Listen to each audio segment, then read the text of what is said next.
Ahojte, volám sa Tomáš a vítam vás na našom kanáli T-Rex Guns. V tejto epizóde si ukážeme, ako prebíjať náboje 10 mm auto step by step. Keďže náboje 10 mm auto sú relatívne drahé a aj podvyživené, hlavne tie Salieren Bellot, ktoré dostaneme u nás bežne na trhu, takže v podstate máme výkon 40 Smith & Wesson, ale v balení väčšom 10 mm auto, čo vôbec nemá zmysel, tak si to teda prebijeme na vyššiu navážku, aby to malo väčšiu energiu a aj aby ten náboj bol trošku šťavnatejší. Čo na to budeme potrebovať? Cena takéhoto náboja sa pohybuje v obchodoch 50, 60, 70 centov v závislosti od toho, že kde nakupujete a za koľko. Pri prebíjaní, ak rátame iba cenu komponentov, tak sa vieme zhruba dostať na 25 centov. Tuto vidíte podrobný rozpis cien daných komponentov. Samozrejme nie sú tam zarátané nábojnice, ktoré sme si pozberali zo zeme a vypravili sme si ich sami doma. Čo na to budeme potrebovať? Budem používať svoj Lee Turret Press, je to univerzálny lis a v podstate dá sa na ňom prebiť úplne všetko od nábojov 9 mm Luger až po náboje 308 Winchester. A matrice budem používať od Leečka, tento Deluxe set. A ďalej pomôžem si mojim klasickým prachovačom. Toto je vlastne Autodisc Powder Measure. Takže je to celkom šikovná záležitosť. Prach budeme používať BA9. Ten už mám odsypaný tuto. A strely budeme používať od Aresu 180 grainové. A pre túto navážku si vlastne nahodíme nejaké množstvo prachu. No a odmeráme si to, urobíme si celé videjko krok za krokom, ako si tento náboj prebiť, vrátane toho, ako si nastaviť váš lis. Takže poďme teda na to. Začneme nastaveným lisu, takže troška si to tu pracujeme. Už som urobil nejaké tie základné nastavenia matríc, aby sme s tým nezabíjali zbytočne dlho času. Keď si zoberieme a otvoríme tento obal, nachádza sa tu návod. A dobre je si ho prečítať, sú tam všetky pokyny, ale tie si povieme aj tuto, v tomto videjku. Ak si zoberieme matrice, tak tu máme matricu číslo 1, s tou odzápalkujeme a sformátujeme našu nábojnicu. Matrica číslo 2 nám roztiahne krčok a zároveň ju naprachuje. Matrica číslo 3 je osádzacia na osádzanie striel a 4 je krimpovacia, tým sa zatlačí hrdielko naspäť, aby pevne držalo strelu. A zároveň sme nemali taký trombón z tej nábojnice, keby náhodou tá osádzacia to nedokončí úplne poriadne. Poďme si to teda nastaviť. A jedna vec, treba si dať ale pozor, matrice sú univerzálne, dajú sa na nich prebíjať náboje 40 Smith & Wesson aj 10 mm auto. V návode sa to odkazuje na 10 mm auto ako na magnumovské náboje. Magnumovské náboje sa robia tak, že oproti klasickému nastaveniu matríc do našeho lisu musíme otočiť ešte o 1 3/4 otočky smerom späť oproti matriciam 40 Smith & Wesson. Ak by sme to totižto neurobili, tak nám to zničí nábojnicu. Vyzerá to takto, ukážeme si to bližšie aj na fotografii. Je to totálne zdeformovanie a už nej môže byť maximálne 40 tak akurát. Začneme teda našou formátovacou a odzápalkovacou matricou. Založíme si ju do prvej pozície na lise. Ale musíme si ešte lis osadiť našim zápalkovačom a našim shell holderom. Tak. Ako vidíte, pekne do ňoho vôjde náboj 10 mm auto. Tuto si ho založíme. Pri skrutkovaní matrice musíme vlastne zaskrutkovať ju tak, že sa dotkne našeho barana a potom sa otočíme vonku zhruba o 1 otočku, aby to malo trošku vôľu. Takže barana si držím dole, skrutkujem, dotkol som sa. Teraz je dobré urobiť si fixov malú značku, aby som vedel, že o koľko sa mám vytočiť vonku, keďže máme ísť vonku o celú otočku, takže ideme. Druhá strana, tak. A dotiahneme rukou kontramaticu. Dobre. Skontrolujeme si to Áno, je to v poriadku. Ak chcete, môžete si to kontrolovať krok za krokom. Ukážeme si to aj na detaile následne potom neskôr. Druhú využijeme našu prachovaciu matricu. Táto prachovacia matrica sa musí zatočiť tak, aby sa znova dotkla barana v najvyššej polohe a potom pre náboje 40 Smith & Wesson ideme o jednu otočku vonku, ale pri 10 mm auto ideme ešte o 1 3/4. Je to v podstate dané stúpaním, 1 3/4 otáčky je presne rozdiel dĺžky nábojníc medzi 40 Smith & Wesson a 10 mm auto. Takže si ju tam naskrutkujeme, vyhneme si barana. Tak, ja už mám túto matricu nastavenú pre danú výšku, aby sme si to nekazili, lebo dlhšie sa to nastavuje. Čo ale ďalej, potrebujeme si nastaviť náš prachovač. Lee Autodisk Loader funguje princípom, že je tu vlastne disk, ktorý má určité rozmery otvorov a je to vlastne objemový prachovač a ten sa vlastne posúva z ľavej úvrati, keď prídeme a zatlačíme ho dohora, tak nám posunie do pravej úvrati daný disk a nasype nám ho dovnútra. Ako sa to nastavuje? Ja už som si odmeral nejakú tú základnú hmotnosť, ktorú my potrebujeme. Odskrutkujeme si na spodnej strane dve skrutky. Ja som si to nastavil na veľkosť dierky 76. Takže veľkosť dierky 76 bude smerovať ku tomuto otvoru.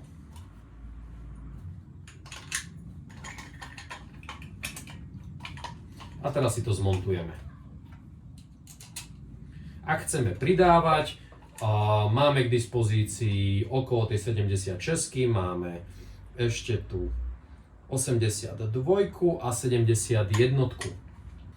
Prach BA 9,5 momentálne v roku 2025 stojí na pultoch našich predajní 80 € za kilo. Poďme si to nasypať. Dobre je si do týchto objemových prachovačov nasypať toho prachu viac a nie len minimum, aby určitou hmotnosťou ten prach tlačil, lebo keď vám potom toto množstvo klesá, tak už sa tam nemusí zosypávať ten prach tak dobre a môže vám klesať navážka, čo by ste zistili napríklad na chrone. Uzavrieme si našu nádobku, nech nám tu nič nepadá a pokračujeme ďalej. Osádzacia matrica je taktiež nastaviteľná dĺžkovo. Znova pôjdeme o 1 3/4 otočky oproti 40 Smith & Wessonu, ale túto nastavujeme trošku iným spôsobom. Ona má ešte nastavovací knoflík na nastavenie dĺžky, respektíve osadenia hĺbky strely. Zaskrutkujeme až dole, kým sa nedotkne barán. A potom v návode vyjdeme vonku, vrátime sa späť o 3 plné otočky. Pre 40 Smith & Wesson a pre 10 auto k tomu pridáme ešte 1 3/4 otočky. Dobre, práve sme sa dotkli nášho barana. Urobíme si fixkou značku. Takže tu je naša značka. A ideme. Jedna otočka, druhá otočka, tretia otočka. A teraz ešte 1 a 3/4. Štvrť, pol, 3/4. Dotiahneme si našu kontramaticu. Celková dĺžka náboja 10 mm auto by nemala presiahnuť 32 mm. Zatiahneme si to. Tak, máme ju osadenú. Teraz si osadíme ešte našu krimpovaciu matricu. Tu už mám rovnako nastavenú, aby sme nepredĺžovali zbytočne toto videjko. Táto má na vrchu taktiež jednu skrutku, ktorou sa nastavuje sila krimplovania. Aby ste to mohli vidieť, tak v podstate keď máme rovnú nábojnicu, keď roztiahneme krčok, tak sa vytvorí taký tvar trombónu.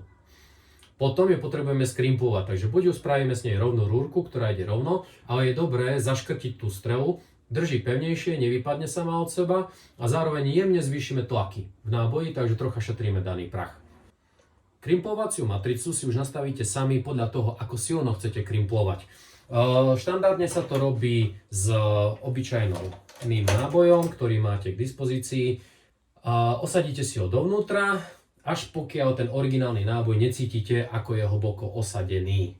Lee Turret Press má jednu výhodu, Máte tu tento disk, ktorý môžete veľmi jednoducho demontovať a vtedy nebudete musieť osádzať matrice na novo, celé to nastavovať, aby vám to celé pekne fungovalo.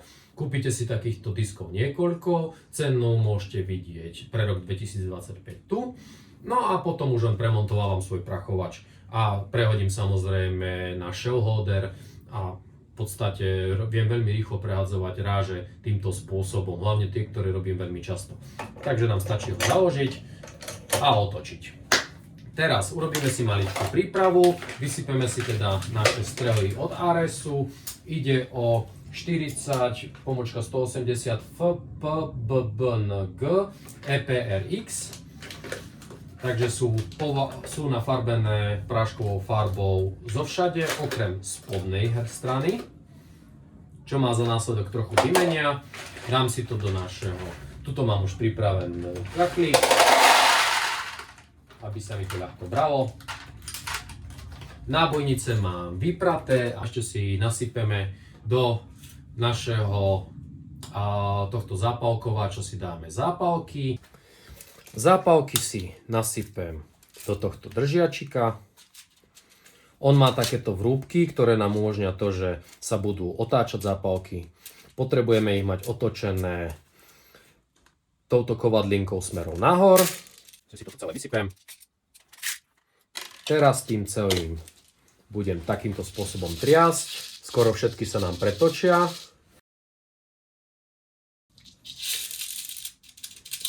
Zápalkovač má dve polohy, má polohu on, lock a v podstate otvorenú, open. Na on robíte všetko, čo potrebujete. Na lock viete to zamknúť, ja som to v živote ale nepoužil. Pokiaľ máme kameru ešte v tejto polohe, zmeráme si hmotnosť našej navážky. Pripravíme si našu váhu. Pozor, váha musí stať rovno, ináč budete mať skreslené výsledky, takže si to vyskúšame. A ešte jedno upozornenie. Nie len, že je rozdiel medzi hmotnosťami nábojníc. Dám si túto nábojnicu, vynulujem ju a zoberiem si inú. Dajme na ten istý bod. Vidíte, je tam dosť veľký rozdiel medzi nimi. Odmeriam si ju, zmena 0. Ale taktiež je rozdiel medzi tým, či je zápalka vystrelená, alebo ešte jej zápalná zlož nebola vystrelená. Ukážeme si to teraz. Odzápalkujem si ju a založím si do nej novú zápalku. Boli sme znulovaní. A s novou zápalkou je jej hmotnosť 0,34. Takže ju musíme znova vynulovať. Odtestujeme si to znova. Druhá nábojnica, táto je rovnakej hmotnosti. Aj táto. Táto už je inej hmotnosti. Vrátime si našu pôvodnú 0,0, takže v poriadku. A dáme si tam navážku prachu. Dobre, máme 5,86 grainu a podľa tabuliek sa musíme držať od 5,2 do 6,4 grainu, prachu BA9, takže sme akurát zhruba plus minus na polke. To je fajn začiatok, budeme to potom ladiť na strelnici. Koho by ešte zaujímala hmotnosť striel, môžeme si ich prevážiť, mali by mať 180 grainov, 180,38,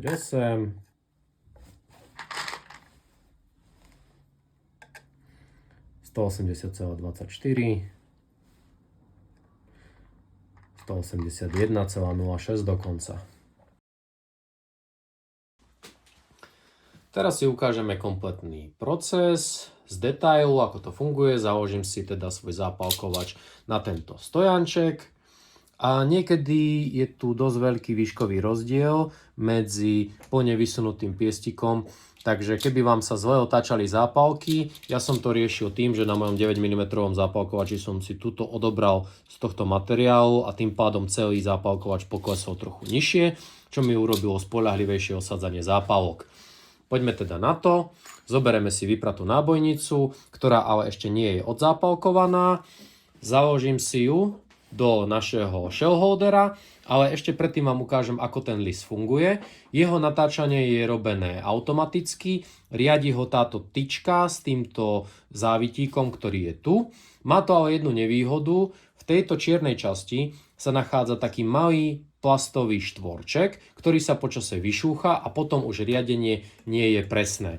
Preto, keď teraz si ho natočím, tak mi ho napolohuje. Lenže, keď si môžete všimnúť, budete počuť cvaknutie, keď sa osadí tam, kde má byť. Až teraz. Takže ako vidíte, vždycky to funguje už počase tak, že potom ten list dotáčam ďalej ručne. Takže ideme na prvý stage. Je to naša odzápalkovacia a formatovacia matrica. Založím si do shell holderu našu nábojnicu. Ako vidíte, nie vždycky tam sedí a zacvakne presne. Je to spôsobené tým, že ona sa jemne odráža. Preto zvyknem rukou dotlačiť a naviesť ju do otvoru. Teda odzápalkujeme. Teraz zatlačím na náš zápalkovač. A ako vidíte, nasunulo nám to do tejto pozície zápalku. Teraz si ju nazápalkujeme, ideme teda do spodnej úvrati, otočí sa to celé a teraz citom to tam zatlačíme a kontrola. Zápalka je osadená. Ďalší stage je naprachovanie. Poďme hore. Dáme si do nej prachu. Vždy a vždy kontrolujte, či vám tam ten prach dostalo. Takže sa pozriete. Tuto z vrchu to takto vidno. Pekne vidíte popri zápalkovači. Ak by sa vám nedostal dovnútra prach, môže sa stať, že ak používate napríklad magnumové zápalky, tá magnumová zápalka vám strelu vytlačí do hlavne a ak si to nevšimnete, že nevyšla rana, tak pôjde za ňou druhý výstrel a vyduje vám hlaveň, čo znamená zvyčajne kúpu novej hlavne, čo není najlacnejšie. Osadíme si teraz našu strelu, znova ho zacvakneme a ideme hore, osadíme si strelu a zmeráme si teraz jej dĺžku. Ako sme si vraveli, mali sme mať 32 mm, poďme si to teda zrátať. Máme 31 mm, takže tá nábojnica je krátka. Úplne to nevadí, táto nábojnica sa vystrelí, ale nie je to dobré strelivo, takže jedine pre tréning alebo test. Z toho mi vyplýva, že musím pretočiť touto skrutkou smerom zľava doprava a tým bude osadenie strely menšie. Takže dám si polotočky a vyskúšame si ďalšiu nábojnicu. Pre tento dôvod už mám nachystanú, naprachovanú a nazápalkovanú nábojnicu tu, aby to odsýpalo rýchlejšie. Osadím si do nej strelu a opa, nezadržala. Poď hore. Tak. Tento už náboj vyzerá celkom dobre. A jeho dĺžka je rovných 32 mm. Založíme si ho späť, prejdeme na posledný stage, krimplovanie, kontrola, pozrieme si, či nám to pekne uzatvára. Ak by nám to neuzatváralo, zatočíme ju a znova ju troška viacej uzavrieme, ale ja si myslím, že nepotrebujeme a toto strelivo vyzerá celkom slušne. Už som na tomto lise dlhšiu dobu nerobil.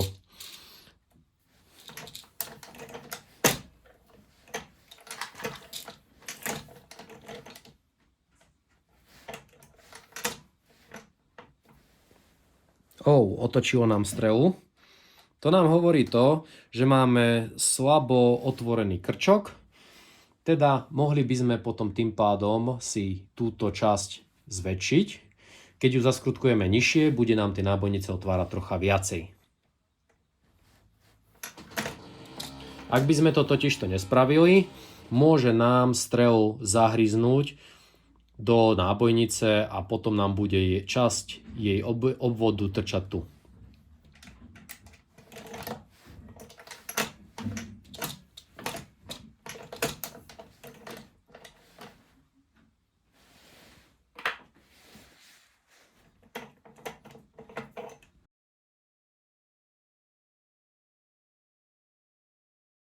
Urobme si teraz niekoľko nábojov naraz a uvidíme, ako tam to bude fungovať.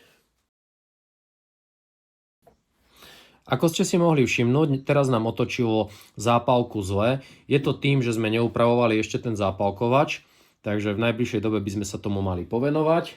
Dá sa to ručne ľahko upraviť, ale môže sa stať, že vám aj spadne do tohto zberača, čo nie je vtedy veľmi vhodné, respektíve šikovné. Upravili sme si náš zápalkovač, ako vidíte, poriadne sme z neho museli odrezať. Materiálu tu bolo predtým zhruba asi potiaľto. Takže fakt nejaké 4 mm šli dole z toho. Teraz nám to už celkom v pohode zapálkuje, takže poďme si to teda otestovať.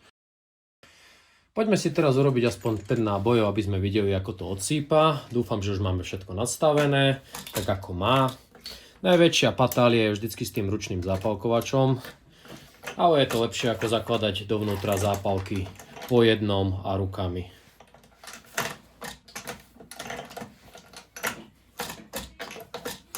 Plus štvorček na indexovanie robí taktiež blbosti, ale bohužiaľ to už patrí k tomuto lisu.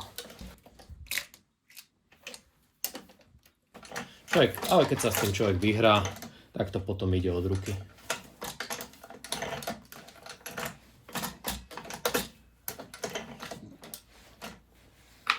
Keď sa vám míňajú zápalky, treba tu takto pohrkať, aby popadali. Mali by padať samospádom, ale ako som vravel, nie je to úplne najlepší produkt na svete.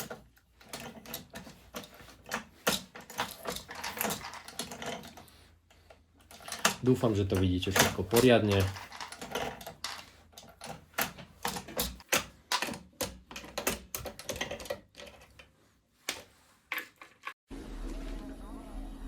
It's been 84 years. Práve sme si vyrobili nejakých tých 50 nábojov plus minus. Týmito čiernymi bodkami od Fixy mám označené tie, ktoré mali rozličné dĺžky a potrebovali sme skracovať strely. Tie vystrieľam nakoniec, keby bola nejaká závada, tak to doriešim. V rámci celej práce s lisom, lis funguje super, ale problémy mi robil zápalkovač. A je to za mňa jeden z najhorších produktov od Líčka vôbec, akože dobre, stál ma možno 36 € pred 10 rokmi, neviem koľko stojí dneska, ale nerobí to dobre, nerobí to spoľahlivo a dosť dlho trvá, kým z toho vyladíte. Ešte stále s tým nie som úplne spokojný, bude sa s tým treba hrať a aj z tohto stojančeka takedy vypadáva.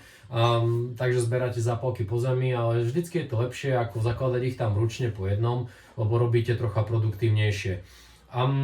Poďme teda na strelnicu, vyskúšame si, zmeráme si rýchlosti, odpálime zo pár rán, uvidíme, ako sa to bude správať a uvidíme, či budeme pridávať prach, alebo uberať prach, alebo či budeme sa hrať s celkovou dĺžkou náboja. Takže zatiaľ sa teda s vami lúčim a vidíme sa na strelnici. Ahojte, takže dostali sme sa z dielne na našu perfektnú strelnicu v Šulerlochu a ideme si vyskúšať naše prebíjané strelivo, zmeráme si ich rýchlosť, že ako nám fungujú. Mám nabitých v zásobníku 5 rán, pod nich je 5 fabrických Salier & Bellot. Pozor, strieľam.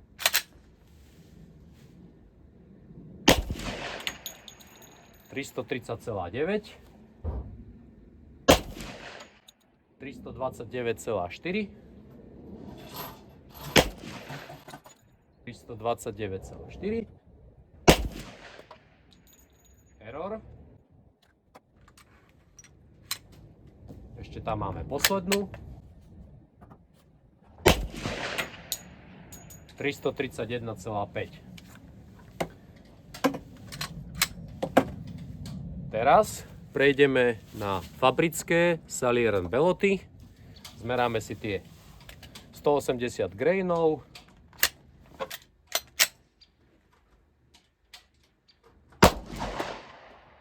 ...324,1. Nezachytilo. 329,6. 322,7, 318,9. Ten rozptyl rýchlosti je teda riadne veľký. No a ešte vyskúšame si naše hornady. Tých vystrelím len zo pár, je to drahé strieľanie.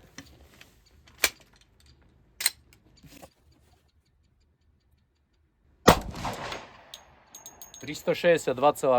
Toto už je celkom petelica.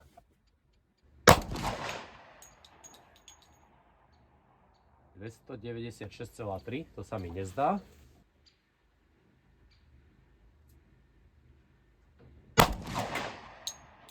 ...355,8. Ono aj to cítiť, že je to o dosť výkonnejšie strelivo, o dosť viacej kope, ten spätný raz je o dosť väčší.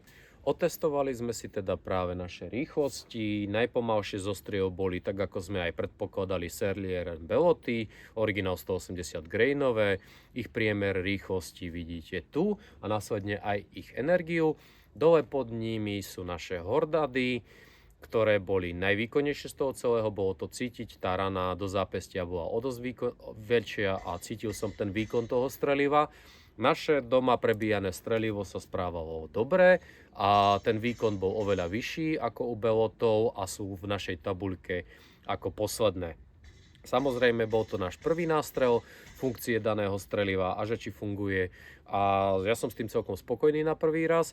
Môžeme hnať na vážku ešte smerom nahor, ak by sme potrebovali. Máme tam priestor na to, taktiež sa môžeme baviť s dĺžkou strely, ale potrebujeme si otestovať ešte spoľahlivosť týchto nábojov, ako to bude fungovať a či to bude pre nás dostačujúce, dobré a funkčné. Poďme teda do ledovalu a vystreľajme si zo pár nábojov. Skúsime si strieľať niečo aj na papierový terč a uvidíme, že ako sa nám to bude správať, ale zatiaľ som s tým celkom spokojný a je to fajn. Takže poďme na to. Zišli sme si od našeho chrona do valov a zastrieľame si teraz na papierový terč vzdialený 6,5 metra. Budeme tasiť zo skrytého nosenia a budeme skúšať dvojrany. Uvidíme, ako sa naše strelivo správa, ako sa tá zbraň celkovo správa. Nemám s ňou až tak veľa nastrieľané, tak uvidíme, že ako to bude.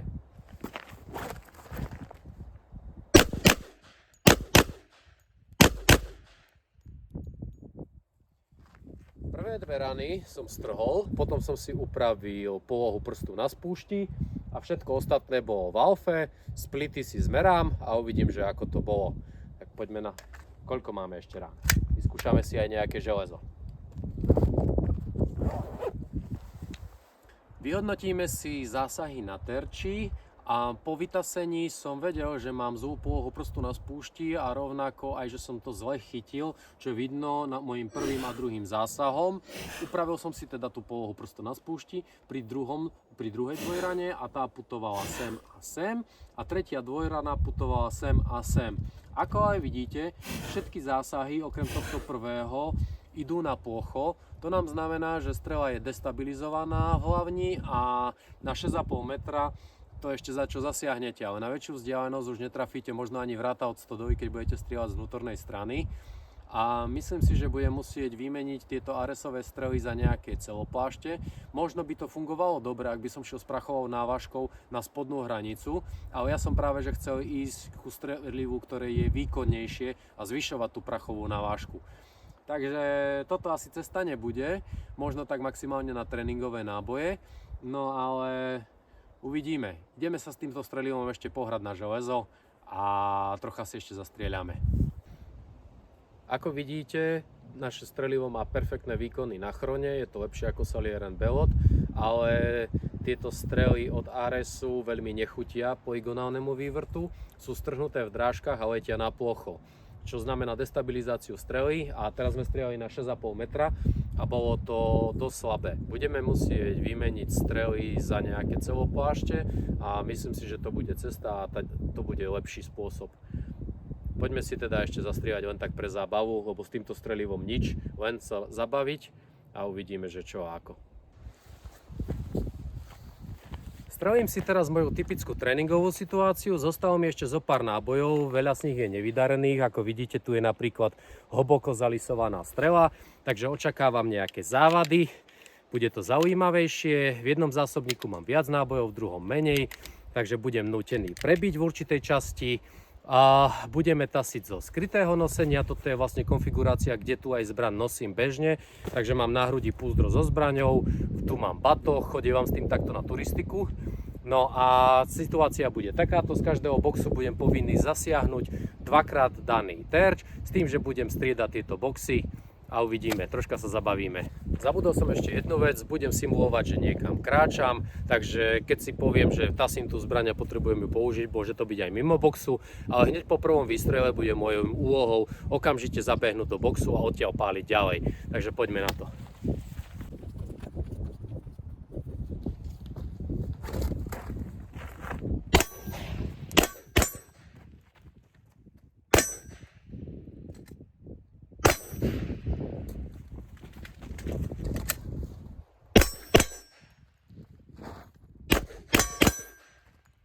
A došli.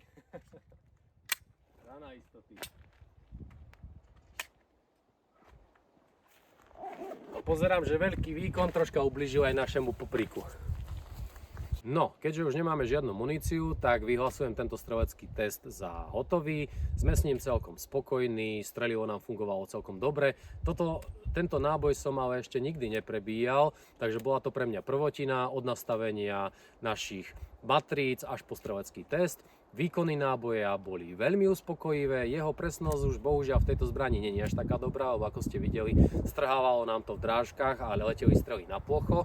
Ale urobíme to tým, že vymeníme našu strelu, pretože ja chcem ísť s výkonom hore. Možno keby sme šli smerom dole, tak by to bolo dostatočné a bolo by to strelivo presné, ale chcem trénovať s tým, čo aj nosím, a to je troška kontraproduktívne naučiť sa strieľať s čajičkami a potom bude človek prekvapený z tej veľmi výkonnej šľúpky a človek si nekupuje 10 autó na to, aby s tým strieľal IPSC závody.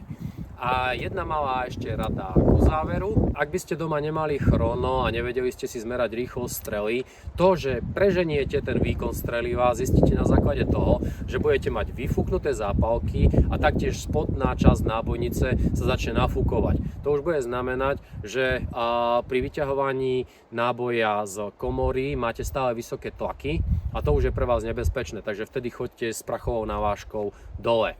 Týmto sa teda s vami lúčim, dúfam, že sa vám videjko páčilo, možno ste sa niečo naučili a môžete dať odber, zdieľajte, vás to stojí 2 kliky a nám to veľmi pomôže. Takže trénujte a hlavne bezpečne. Držte sa. Čaute.